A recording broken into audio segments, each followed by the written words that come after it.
Shadowslave main cohort reacts to the future. Part 7. Third Nightmare.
Refusing to embrace despair, he thought of an audacious plan, gathered his companions, and braved the endless desert to enter the tomb of Ariel, where the great river flowed endlessly from the future into the past.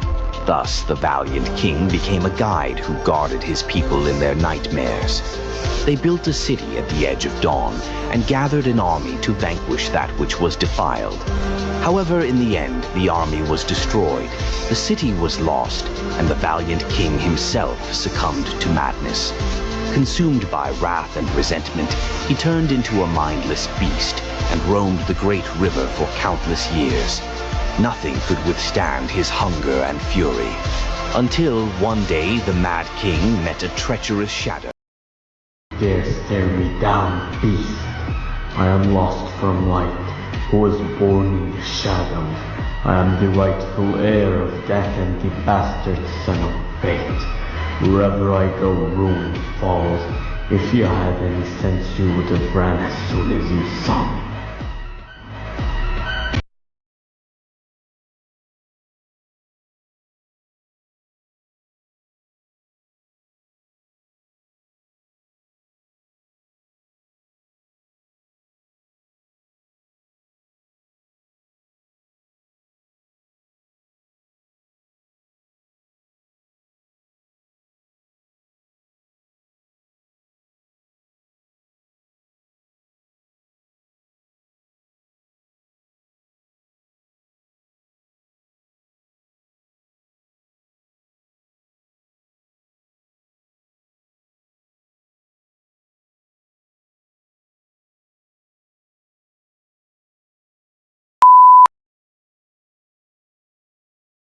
The Prince of Madness. That fiend is one of the 6 plagues. His powers are that of a sword saint. but his swordsmanship is as mad as he is himself. He is of the corrupted rank, I think. As for his class, I am almost certain that he is a Titan.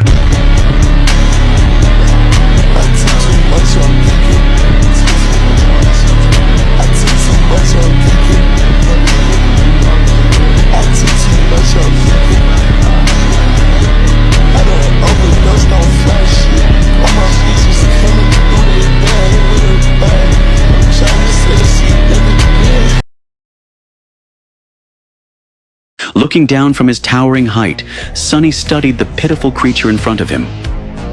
The Mad Prince did not look that frightening, especially for a Titan. However, for some unknown reason, the hunched figure filled Sunny with dread.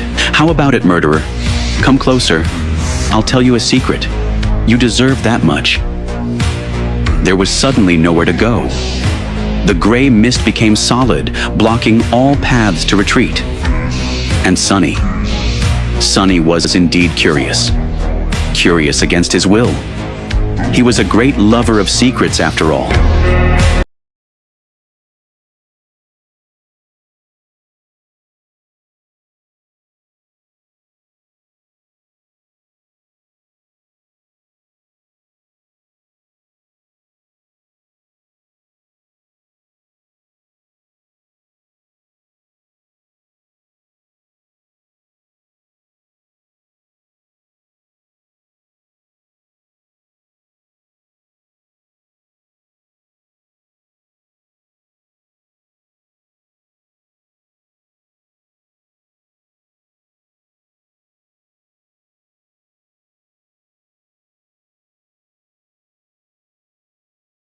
Neph, I think I know who the Mad Prince is. It's me. Not just Mad Prince, those 6 plagues, they are us. This is not our first time challenging this nightmare, Neph.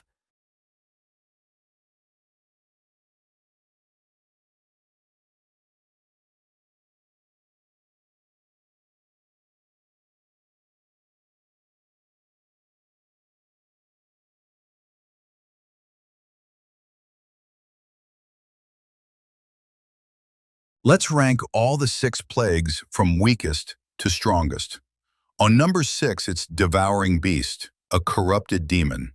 Corrupted version of Effie. Her ability to transform herself into her gigantic form is good, no doubt, but she isn't as strong as others.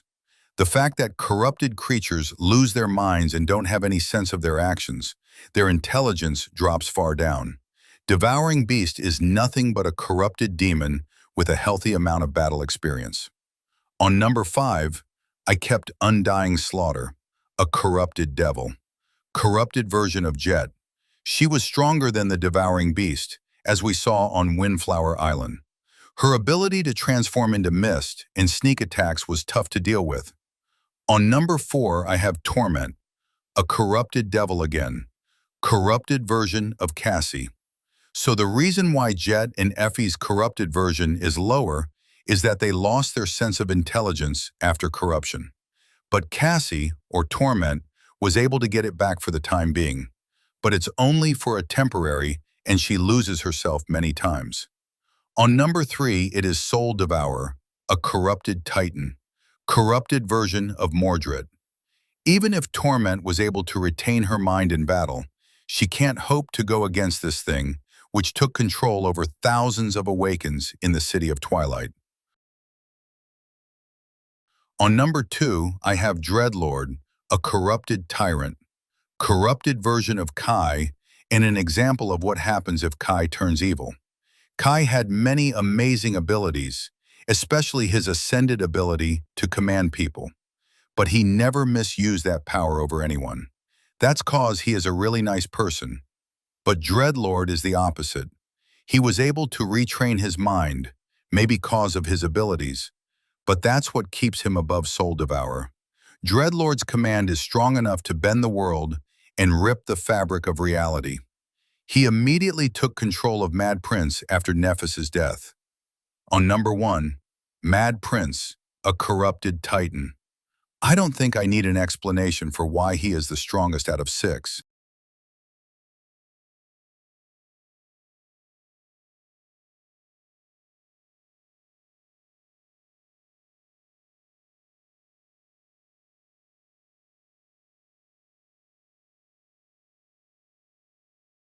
Thus, the 6 plagues were born.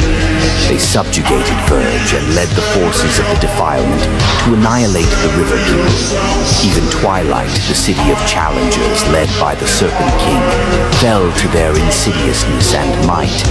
They should have conquered the nightmare decades ago by all accounts. If not for the Mad Prince, conquering the nightmare was what the Dread Lord wanted, but it was not what his slave wanted.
A dream.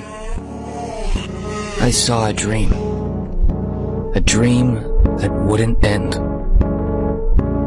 Over and over again, I repeated and corrected every mistake.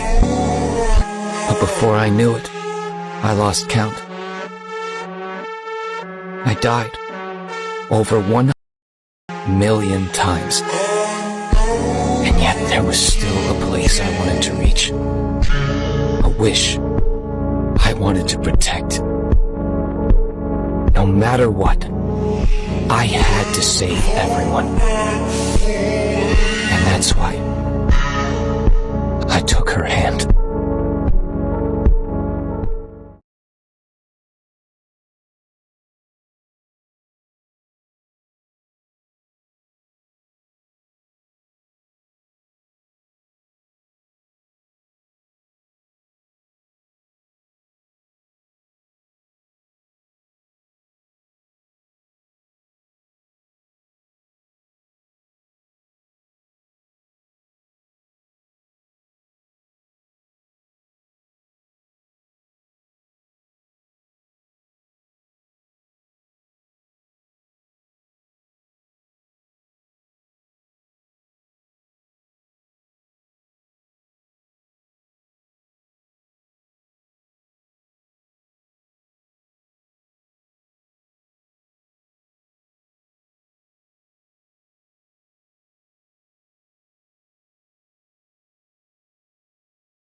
In Windflower Island, time was going back into a loop. It was hard getting out of there, but we managed somehow. But what exactly is going on in Twilight? Is time there circulating in a loop as well? No, the time is stopped. You guys continued trying to complete your nightmare, while your friend has been stuck in this place ever since entering the nightmare. He doesn't even have any idea that the nightmare has started.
I came into this world as a sharp blade.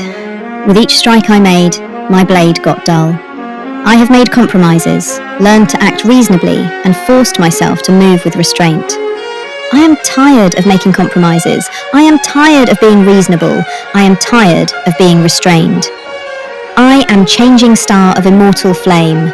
I will show you the true horror of immortal flame.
Oh, God! I can't believe it. Finally, after hundreds of loops, I finally found Effie. There she is. Tall and beautiful, struggling to walk because of her fat stomach. God, how much did this gluttonous woman eat to have gotten fat like that?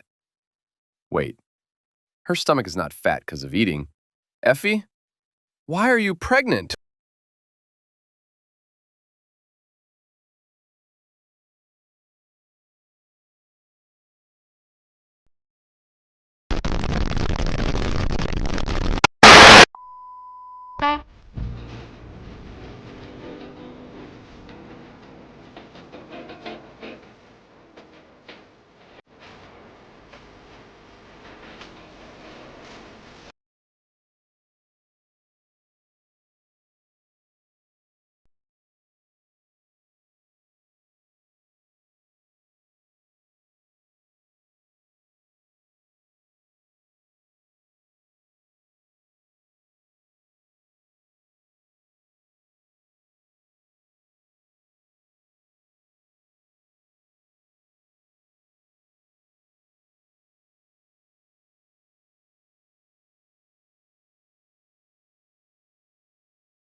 Windflower looked at him with bright sparks dancing in her eyes.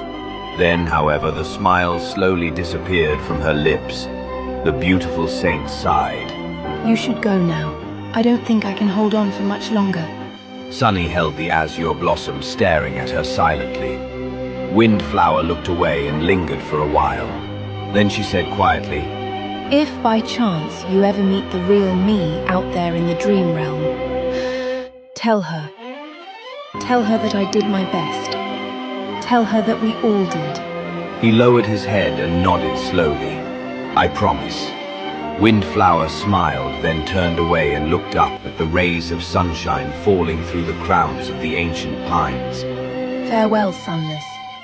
He remained motionless for a few moments, then gritted his teeth, closed his eyes, and breathed in the fragrance of the azure blossom. Darkness embraced him softly. When Sunny opened his eyes again, he was back in Alethea's tower.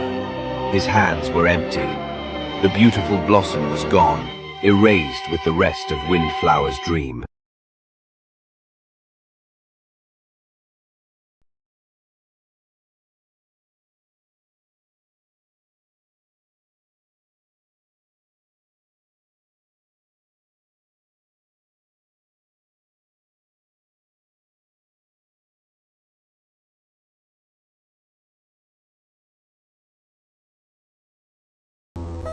Doesn't have anything to summon?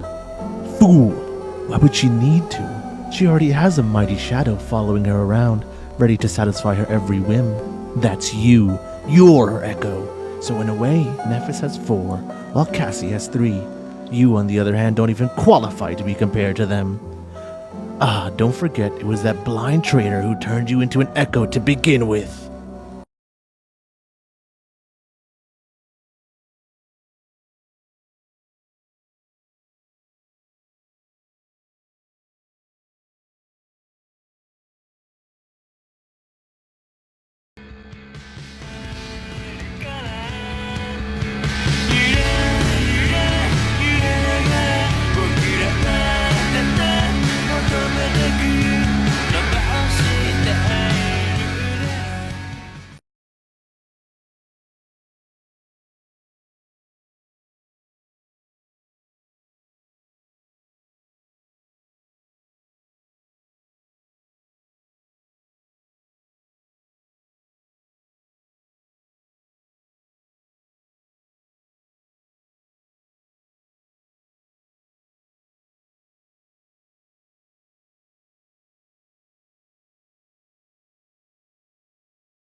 A slip of the tongue?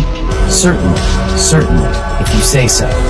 Yet, can you imagine having a relationship with someone who can rob you of your free will with a simple slip of the tongue? How do you imagine such a relationship working? What kind of perverse partnership would it be? Are you really willing to be at her mercy, always and absolutely? Gods, you are so odious, so loathsome, so pathetic. Tell me, is there a more pathetic thing than a slave who begins to trust his slaver?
The truth is, Ichigo Kurosaki, all of the battles you fought up to now were simply a part of my plan.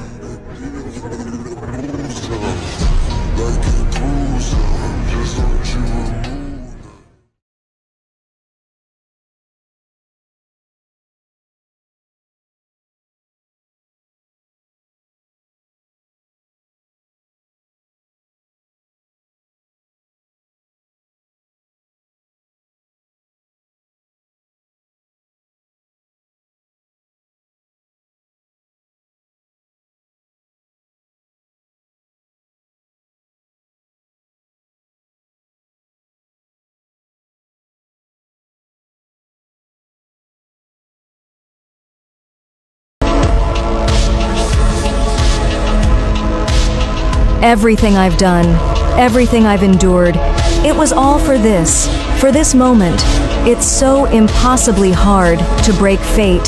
No matter how fiercely you attack it, it strikes back with 10 times the might. My true name, Song of the Fallen, it means that I am destined to witness the fates of others and carry the memories of them long after they are gone. To be a witness, powerless to change what I see. Well, I refuse. I don't want a fate like that, at all. It is impossible to break fate with a strike. But what about 1,000 strikes? 10,000 strikes? If each one of them damages its tapestry a little bit, misaligns its strings by a tiny fraction, obstructs its flow by a minuscule amount, then, put together, they can tear fate apart.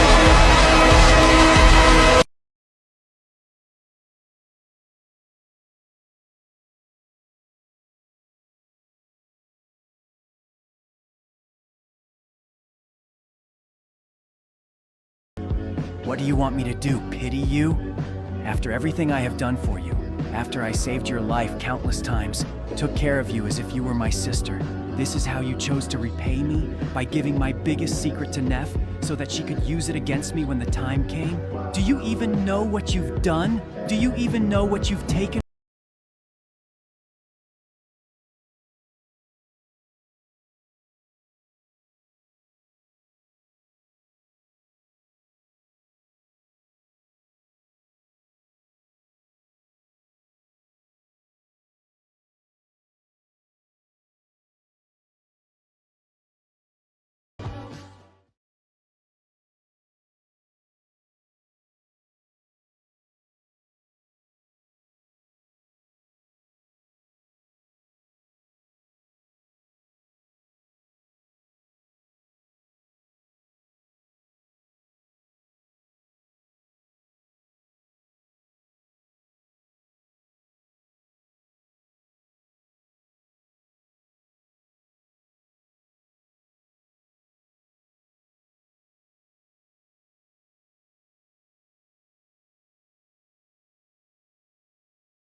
Even if the end promised by the truth of Ariel truly came before Sunny died peacefully of old age, even if he failed to change anything, in the end, there was really only one thing sadder than living as a slave.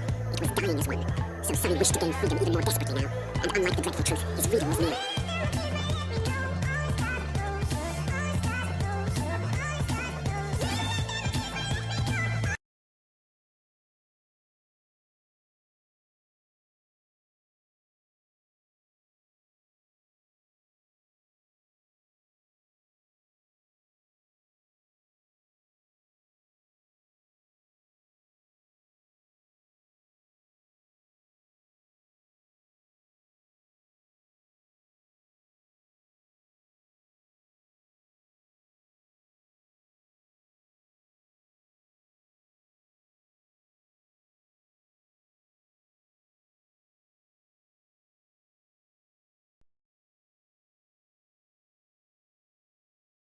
He opened his mouth as if wanting to say something, some terrible truth that would drive Sunny mad and infect his soul with corruption, without a doubt. But before he could, Sunny took a step forward, coming face to face with the startled Ray, and leaned forward to him. Then he whispered into his ear only 2 words. The first words he had spoken after saying farewell to Cassie at the shore of Verge. They were, "Be gone." as he said them, the world shut.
Sunny took a step back, but at the moment, the vile bird lunged forward, its demented eyes igniting with avarice and greed. Before he could even react, he was drowned by its loathsome shadow.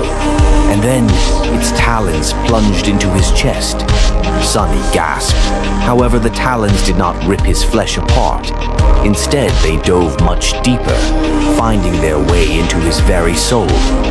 If he had time to enter the soul sea at that moment, he would have seen the shapeless form of the vile thieving bird's spawn being snatched by the crooked talons. And yet, they did not stop there. Passing through Sunny's soul, the talons dug even deeper, into the depths of his being he had not even known existed. And there they grabbed onto something else, onto countless strings that were wrapped around him tightly, surrounding him like a chrysalis, or like the strings that held up a marionette. Straining itself, the vile bird struggled for a few moments, and snatched those strings too, somehow ripping them away from his existence. Sunny opened his mouth, trying to scream. No sound came out of his mouth.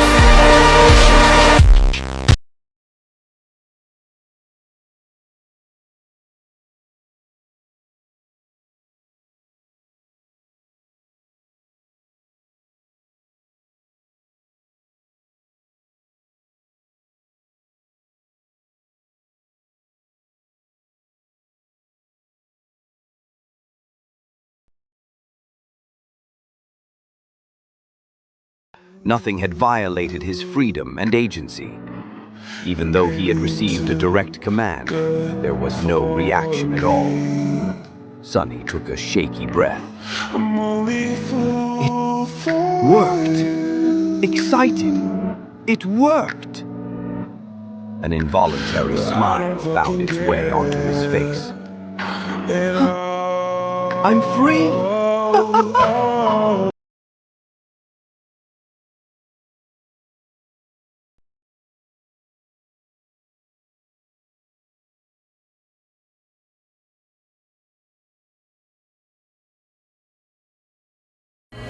That I'm confused again. Am I here or am I there? I don't know. Over there, I'm everywhere. I know that.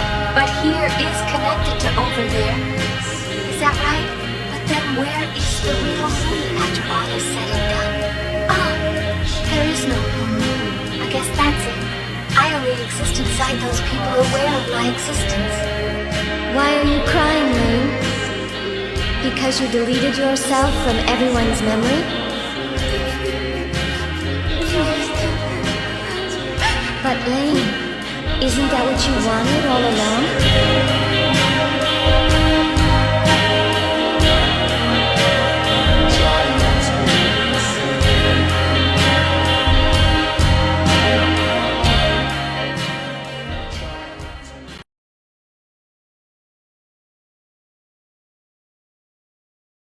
Solitaire for your wife.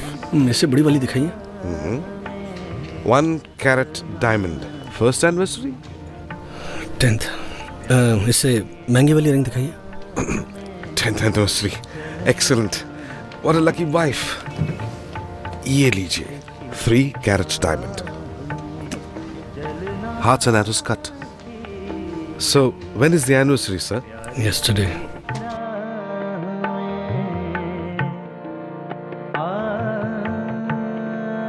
Five carat diamond, princess cut. Men will be men.